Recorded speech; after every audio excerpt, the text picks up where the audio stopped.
दोस्तों, आज की यह दिल दहला देने वाली घटना राजस्थान के झालावाड़ जिले से जुड़ी हुई है। यह घटना रहस्यमय परिस्थितियों और जटिल रिश्तों के कारण सुर्खियों में आई थी। 14 फरवरी 2018 को चेतन प्रकाश गला, जो कि एक इंटेलिजेंस ब्यूरो अधिकारी थे, वे दिल्ली में अपनी ड्यूटी के दौरान अपने घर जाने के लिए निकलते हैं। चेतन हर महीने अपने माता पिता और परिवार से मिलने के लिए कुछ दिन की छुट्टी पर घर जाते हैं। इस बार भी वह रामगंज मंडी अर्थात अपने गाँव पहुंचे थे। शाम करीब 6 बजे उन्होंने अपने माता पिता से मुलाकात की और उनसे आशीर्वाद लिया। इसके बाद उन्होंने अपनी पत्नी अनीता को फोन किया। अनीता, जो कि प्राथमिक विद्यालय में सरकारी शिक्षिका थी, उनसे उन्होंने कहा कि वह 1 घंटे में घर पहुंच जाएंगे और उन्होंने खाने पीने की तैयारी करने को कहा। लेकिन जब 1 घंटे से ज्यादा समय बीत गया और चेतन घर नहीं पहुंचे तो अनीता ने उन्हें फोन किया, लेकिन उनका फोन स्विच ऑफ आ रहा था। इसलिए परेशान होकर अनीता ने अपने रिश्तेदार मनमोहन मीना को इस बारे में बताया।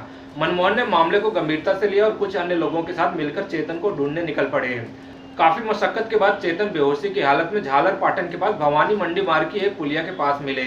उन्हें तुरंत ही पास के एआरजी हॉस्पिटल ले जाया गया, जहां पर डॉक्टरों ने उन्हें मृत घोषित कर दिया। चेतन की रहस्यमय मौत से परिवार और पुलिस दोनों हैरान थे। अगले दिन 15 फरवरी 2018 को उनका पोस्टमार्टम किया गया। रिपोर्ट में किसी भी प्रकार की चोट या मारपीट के निशान नहीं मिले, जिससे यह तय करना मुश्किल हो गया कि उनकी मौत स्वाभाविक थी या फिर साजिशन हत्या। उनके पिता ने इस मामले को सामान्य मौत मानने से इनकार कर दिया और कोर्ट से अपील की कि मामले की गहराई से जांच करवाई जाए। कोर्ट ने उनकी अपील मानते हुए पुलिस को अज्ञात हत्यारों के खिलाफ एफआईआर दर्ज कर दोबारा जांच शुरू करने का आदेश दिया। झालावाड़ के एसपी आनंद शर्मा ने अतिरिक्त एसपी छागन सिंह राठौड़ की अगुवाई में एक विशेष जांच टीम यानी कि एसआईटी का गठन किया। इसमें थाना प्रभारी संजय मीणा और अन्य अधिकारियों को शामिल किया गया। पुलिस की जाँच कुल 3 बिंदुओं पर केंद्रित की गई: हार्ट अटैक से मौत, या फिर व्यक्तिगत तनाव के कारण आत्महत्या, या फिर हत्या। पुलिस ने चेतन के दोस्तों, रिश्तेदारों और ऑफिस के सहयोगियों से पूछताछ शुरू की। इस दौरान पता चला कि चेतन और उनकी पत्नी अनीता के बीच रिश्तों में खटास थी। चेतन को अपने छोटे बेटे पर शक था और वह उसका डीएनए टेस्ट कराने की बात कर चुके थे। पुलिस की जांच में एक और नाम सामने आया, प्रवीण राठौर। प्रवीण राजस्थान पुलिस में कांस्टेबल था और अनीता का बचपन का दोस्त था। साल 2008 में जब अनीता सरकारी विद्यालय में टीचर बनी तो प्रवीण ने उनके घर जाकर शादी का प्रस्ताव रखा था। हालांकि अनीता के परिवार ने इस रिश्ते को खारिज कर दिया। इसके बाद अनीता की शादी चेतन से कर दी गई, लेकिन प्रवीण और अनीता के बीच दोस्ती जारी रही। जांच में यह शक पैदा हुआ कि चेतन की मौत का संबंध अनीता और प्रवीण के रिश्ते से हो सकता है। पुलिस ने इस दिशा में जांच तेज कर दी, लेकिन ठोस सबूतों की कमी के कारण जांच आगे नहीं बढ़ पाई।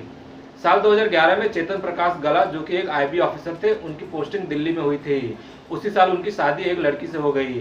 शादी के बाद साल 2012 में उन्हें एक बेटा हुआ।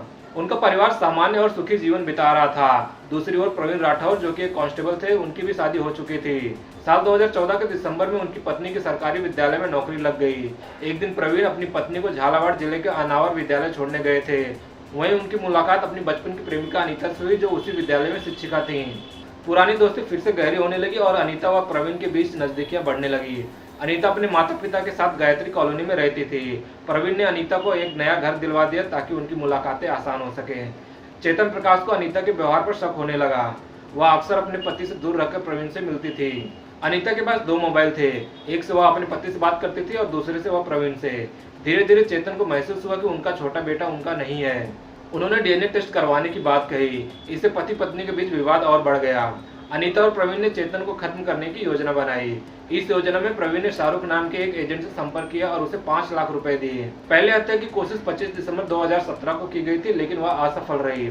इसके बाद जनवरी 2018 में दूसरी और फिर तीसरी बार प्रयास किया गया, लेकिन हर बार चेतन बच गए। आखिरकार 14 फरवरी 2018 को अनीता ने प्रवीण को सूचना दी कि चेतन घर आ रहे हैं।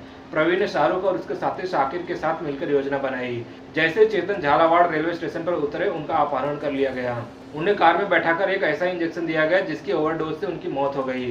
हत्या को अंजाम देने के बाद उनका शव ठिकाने लगा दिया गया। संतोष निर्मल ने इस इंजेक्शन की व्यवस्था की थी। आखिरकार पुलिस ने सभी आरोपियों को गिरफ्तार कर लिया और उनके खिलाफ चार्जशीट दाखिल कर दी गई।